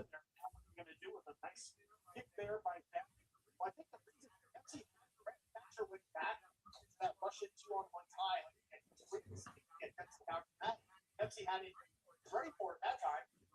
So now, as we see several times, it only takes one grab of a wrist, one small control push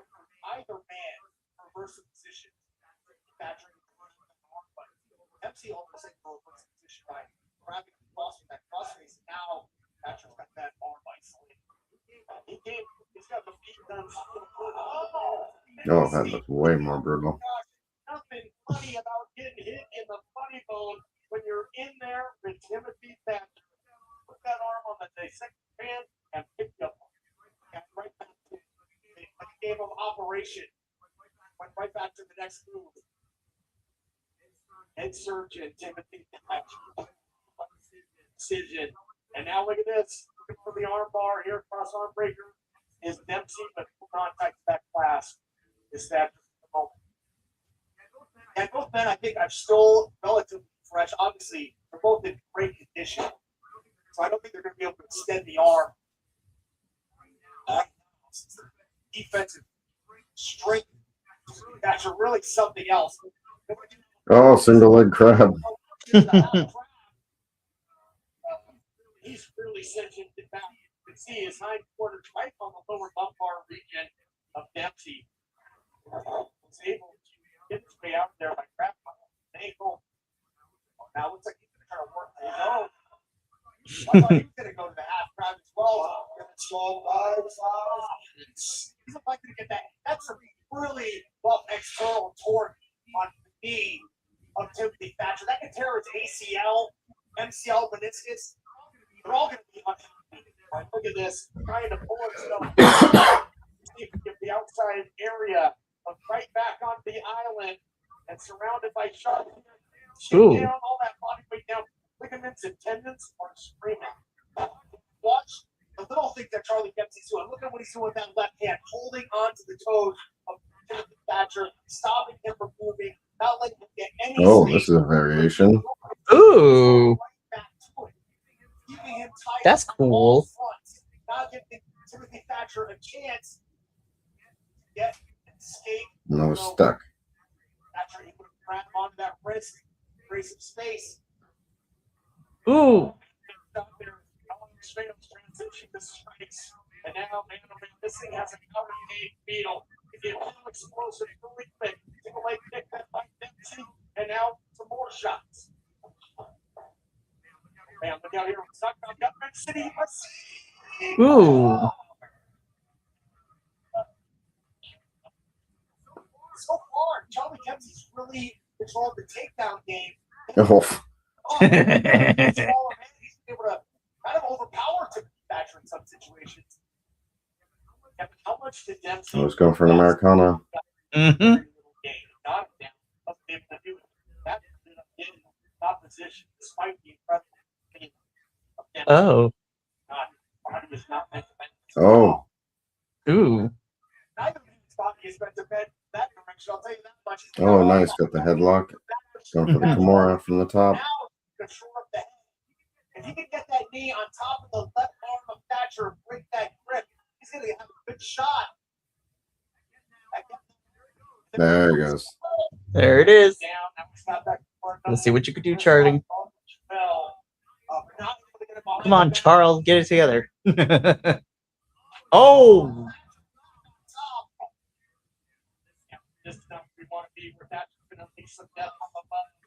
Look at this. Some incredible form. James jumps from his back by Dempsey right back into that single leg grab. Get from above, get from below.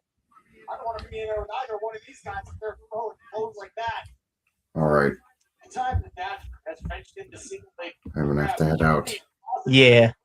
It was nice having you, Andrew, and I will see you tomorrow morning for Effie's. Woo! All right. All right. See you later. Well. Later. Because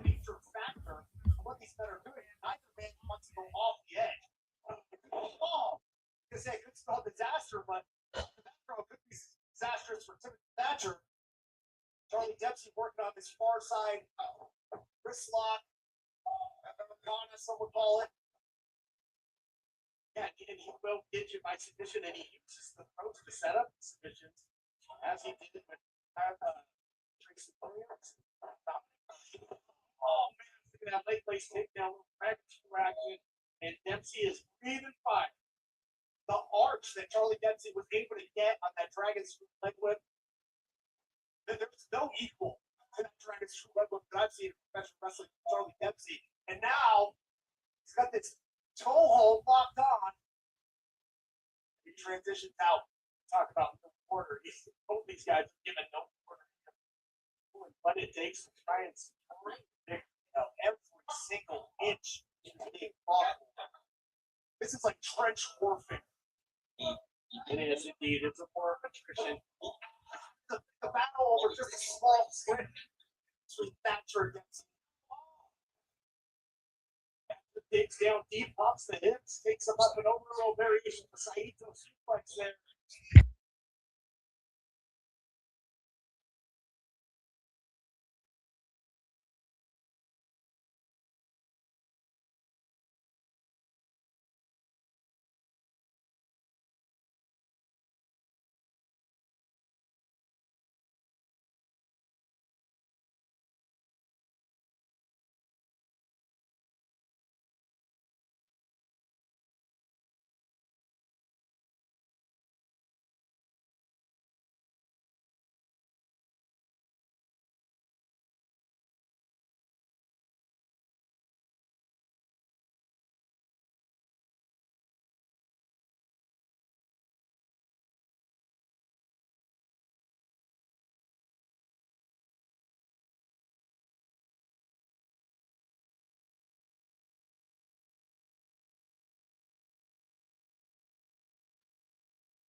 All right, so we're in our final match, which is Josh Barnett and Yuji Nagata.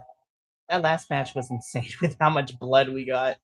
Oh my goodness. It is main here at Bloodsport XV after a wild, chaotic scene. 99 Heart.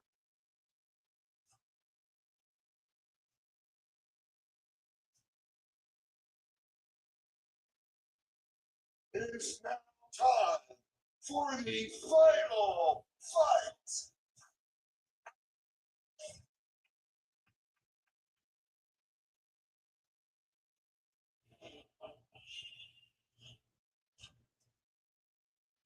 Let's see how this goes.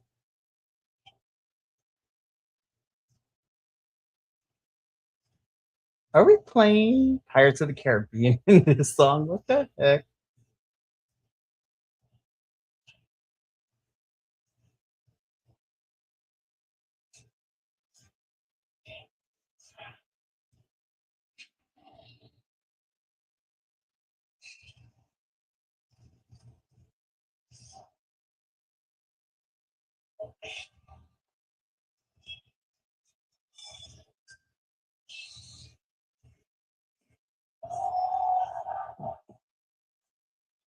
Ah, there it is. Yuji Nagata, man. Crazy.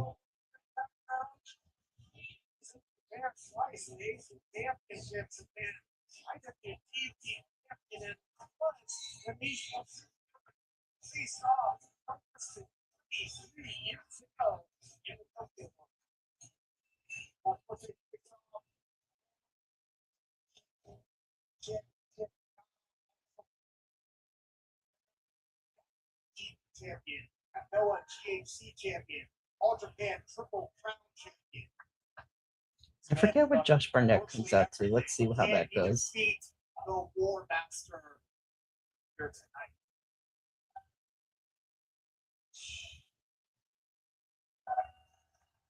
Is the task at hand for Yuki Nagata.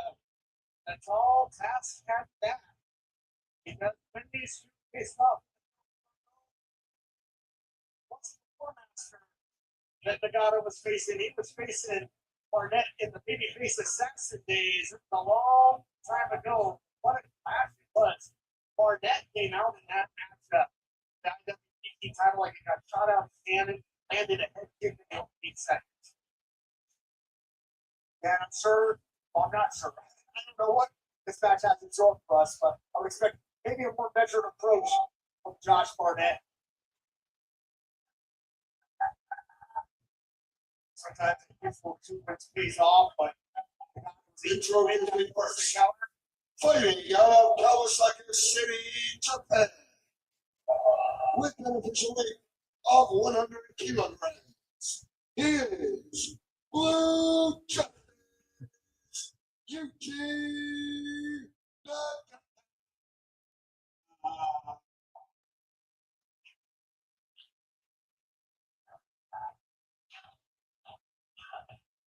His opponent, fighting out of Seattle, Washington.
Not the fat man roll. Momentum Barnett was generating to pull him over, but Barnett, no stranger, using momentum to gain the upper hand for first position.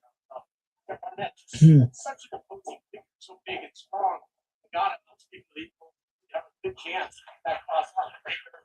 That long shot to go. Barnett doesn't want to start this game.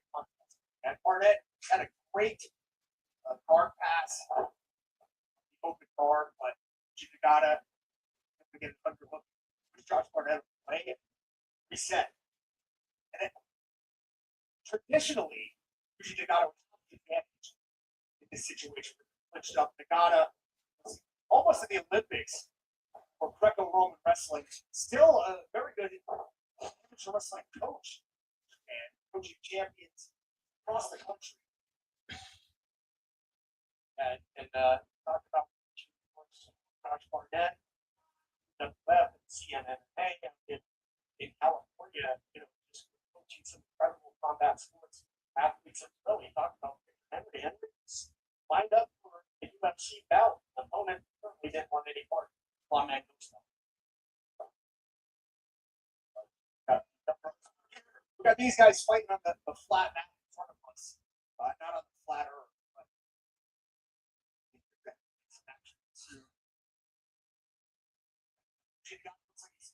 The cross arm breaker, I thought maybe going for short arm scissors, but Josh Barnett able to get out and take the back. Now he's in that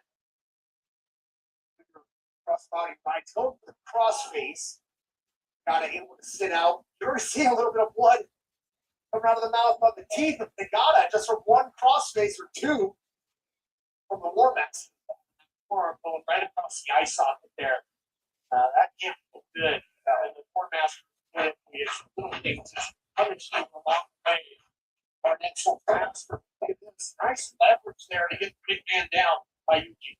Right? A great trip stepping behind the left leg of Josh Barnett. His leg is a fulcrum to take him over with the upper body tie. Sometimes it's the small grips that a real high level Greco-Roman wrestler can get that changes things. I think that's what we saw there with Josh Barnett. Wasn't the most explosive. Jeez, Josh. You get red so easily, my friend. As they say, if first you don't succeed, try again. Barnett was having no part of that cross breaker earlier. Nagata's getting closer on the last chance and sinking it in. Get closer right now. It's just this top side short arm scissors. You've seen Nagata submit.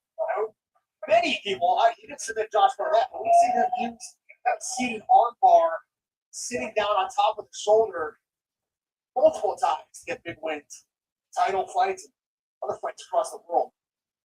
Short kick there right to the eye of Josh Barnett. He's going to give Yuji Nagata just a bit of reprieve.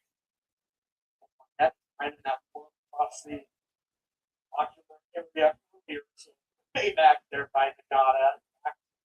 Square one here, attacking the limbs and going upstairs, and that again is how their battle started 50 years ago. War Master dropped Nagata. Nagata would end up winning the match. The spinning heel kick and get the pin. Big piece.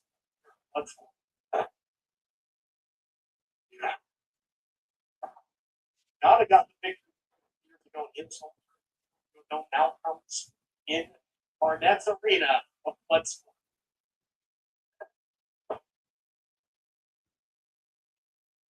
Five minutes long by 5 minutes. And Nagata's still able to control his back position. He's got both hooks in. Doesn't have the arm across in a position where he can cut off the blood of Barnett, but maybe apply some pressure with the throw. Josh Barnett with that left foot and ankle of Yuji Nagata. Nagata counters back into this cross arm breaker. See, he took a little breath there. Like, what's it going to take? And Nagata, though, man, that seemed to be the game plan coming in. That arm bar, that cross arm breaker hasn't been since you yet. Look at the agility trying to pull his way out of this net. And does so well. We talked about the momentum that each man is able to use earlier, and that's exactly what Josh Barnett did there. Got rolling one way, then back the other. Speaking of pulling, a bit of a gator pull there by Barnett. Has the body lock in. And now he's looking at the arm bar. Got it, pushes it away, tries to go to the ankle, but now he's going to leave that other arm, the right arm. Josh Barnett open. Or I'm sorry, he's going to leave the right arm. Got it, or Barnett. Barnett choosing to go after the. Now he's looking to break the grip on that right arm. See the on the face of the little things when you're in there with somebody the size and strength of Barnett. Barnett trying to sink in that sweeper. I got it tuck in the chin there. Yeah, saw it. He talks about it in the last match. Or, sorry, a couple matches ago with Thatcher and Jetsy. If you get a hold of just one limb, one digit, it's enough to change the course of action during the match. Small, very small battles. He's better fighting for the grips. If perhaps you can see beautiful legs, beautiful scissor leg takedown, and now he's in a cross heel hold. Oh, Josh Barnett, he thinks he's got him. He was screaming, I got him. Master, if he thinks he's got something, I take him agree with him. He wrench him back. You can hear Nagata screaming in danger. Justin. Jeez Louise, Josh. He's got the shin bone twisting the Achilles of the right strapped under his arms, and that can tear it straight off the bone. Shin is such a big area to be in back. It's really being pulled right into the Achilles of his opposite. Yeah, really, the Achilles is the one that's in most danger there. Arnett now wanting to give up the position, holding on to the leg. Not actually able to use the lack of ring ropes to his advantage. Looks for the outside. There will be a break in the action. Nagata for 10 seconds. And again, this may be the first time Nagata has been here. Josh Barnett's Bloodsport in the USA, but he's a veteran of combat all around the world. So he has done his homework. He knows the rules. And right now you can see this veteran using them to his advantage. You know, looks like he's moving around gingerly there. And that block for quite some time. Steps through it. And then again. Right back onto that Achilles. He's trying to get his arm a little bit lower, closer to the ankle. They have more leverage, but of course that's easier said than done. This way out a bit now is Nagata getting aggressive here to a grounded Barnett. But Nagata can barely stand though. Already having to take a seat, not able to put pressure on that left leg. Yeah, you can only buy so much time. Jeez, Josh. Even how did he do that? Takes the big man up and over. That Barnett made the mistake of throwing fist and going upper body with the Greco-Roman expert. Oh, and there it is. That's what took out Josh Barnett 23 years ago. 100% history repeating itself. He wasn't able to put him away. It's not yet. Oh, this is the wrist clutch. Oh, right on top of the head. I gotta know so many ways to hurt you here. Wow, what's he doing, Joe? He's won title matches with this crossface before. This is one of the Nagata locks. And he's got it locked in. You can see Josh Barnett was trying to alleviate some of the pressure by looking towards the Nagata. He got to turn his face away.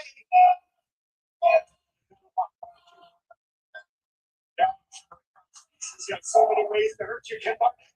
This. Yeah, this is not only applying pressure to the face, to the nose. You can see it right on the nose of Josh Barnett, but also to that left shoulder. Barnett is changing colors in there. Gets through, gets out of harm's way momentarily, but danger and damage done. Danger and damage done to both men. Nagata fighting on despite barely being able to stand a second ago. Yeah, look out here. Oh, short what? I thought it was going to be a trap suplex. I got it. Ooh. Sneaking into Gurney. Caught by Barnett. Barnett able to catch her right back out of that left leg. I'm sorry, he's got the right leg now. Lock up the STF for a rear waist lock instead. Barnett uses that giant mania as a leverage point here, kicking it in the lower back or does. We've seen this before. You do not want to be on the other end of this Josh Barnett German suplex. Here, he got it to the seated armbar.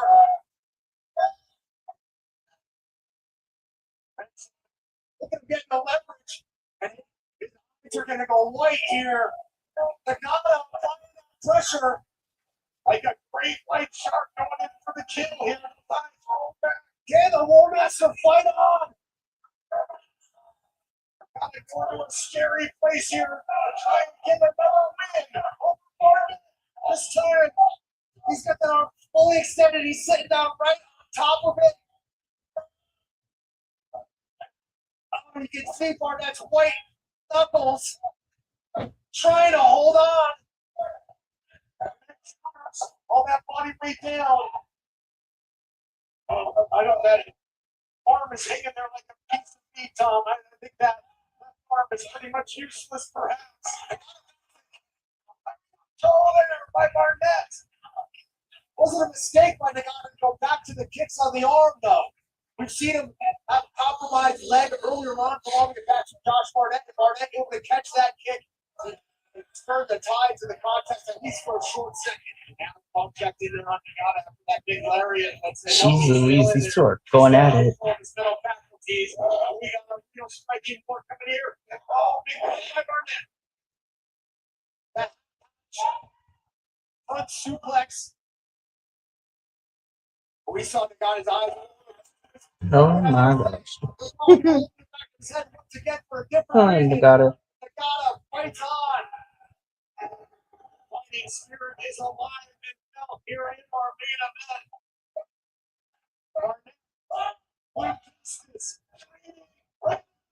Still on the page of and there it is. That's the exact move that you gotta beat Barnett with. Oh! And Josh Barnett has won. He's defeated Yuji Nagata. And there it is. Dang. And how apropos to do it in the same way that Yuji Nagata was able to defeat him 23 years ago. Alrighty.